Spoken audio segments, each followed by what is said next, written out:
name is Esu Sango from Facebook. This is my basement, my house where I live at.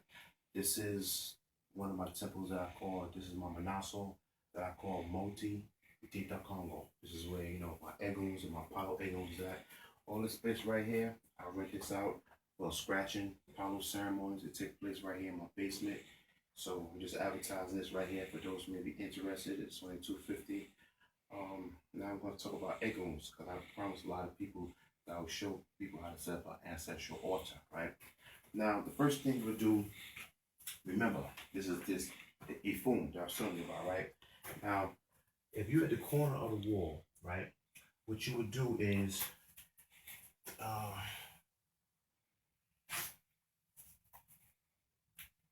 you have to draw a circle. This is like almost like a half moon, like a 180, right?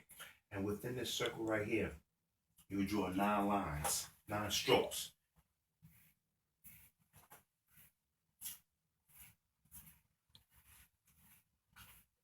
That's 9. When you set up an ancestral altar, this right here is very important. But this is, right, this is a line that protects you, right? Now, what I'm going to do is, these right here is some of my ancestors right here, right? So, this is my great aunt right here. This is my grandmother. This is my great grandmother. And remember, I told you how to cleanse the candle. You cleanse the candle before you put the candle there. So make sure you have only your energy. So the candle, you put the candle there. This is just a glass right now. You put a glass of fresh water right there. This right here is an empty plate. You put a plate of food here. Like, if you know what kind of food that they like when they was living, you would put right here. Food that you have ate, you know what I'm saying, that you're eating. You would put right here. And you place food right here. You light the candle. This right here is a shot glass. This is for the liquor, Put some rum in here. And the cigar, you have the cigar, you know what I'm saying? And you light the cigar. You don't have to smoke it, but you just light the cigar. And you put the cigar like right over top of the rum, like that, and let it burn. You got the candle burning. You have the water here. You have the plate full of food and your ancestors right here. Now back to this line. Why this line is very, very important. This line separates from their world to our world, which means that sometimes when you call on your ancestors, right, you might have an ancestor, maybe he was a serial killer, or maybe he was a whiner, or maybe he was just an axe murderer or something like that, and he would come, you know what I'm saying, because you call on your ancestors. And he don't have any type of remorse or anything like that. And it's a possibility he might, try to hurt you or try to do something. But this is why you put this line of protection right here. This is very important. You got the line of protection, you have nothing to worry about, right?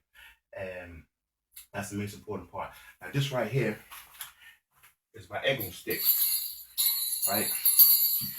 And the 9 bells on here. And as I'm tapping my stick, I'm calling on my EGUNS, right? Okay, now, as I tap my stick, I'm calling my EGUNS, I'm calling by names, right? I'll address their names, and as I say their name, their full name, I'll say Ibae. I'll keep calling Ibae. Remember, the candle be burning, the water's there, the food is there, and I'm calling on my ancestors. EGUNS, I'll be calling them. And then after I get through doing that, right, I'll set aside my stick, and I'll pretty much talk to my EGUNS, my ancestors, and explain things to them. And what I'm, my hopes, my dreams, my wishes and everything, because they have the power to actually make things happen and actually come about and just really take care of what you take care of. You should do this like on a frequent basis. You know what I'm saying? This works very well if someone's sending you any type of magic or witchcraft or something like that. Return the sender. You would want to turn it back to them. You would turn it. You would ask your ancestors to make sure that anybody see any type of witchcraft, juju, black magic, to please just send it back, return the sender, and that's very important. If you don't have pictures of your ancestors, right, you get a brown piece of paper, a brown paper bag, right, parchment paper, number 2 pencil, and write all the names on the paper. And you would take that paper and you would put it, you know, pretty much right here, like where the pictures go. Where the pictures go, you would put it right there. And that's, you know what I'm saying, of calling them, invoking them, and that's remembering them. That's for those who don't have pictures. I have pictures. But always keep in mind, this line right here, very important, 9 strokes. The ancestors numbers number 9, so you put 9 strokes right there. This is your circle of protection, and this will protect you from any type of other spirits, any type of other entities, or maybe, you know what I'm saying, EGUNS who was like living on the wrong path when they was here. This will protect you, okay? So next time, Odabo, Esu Sango.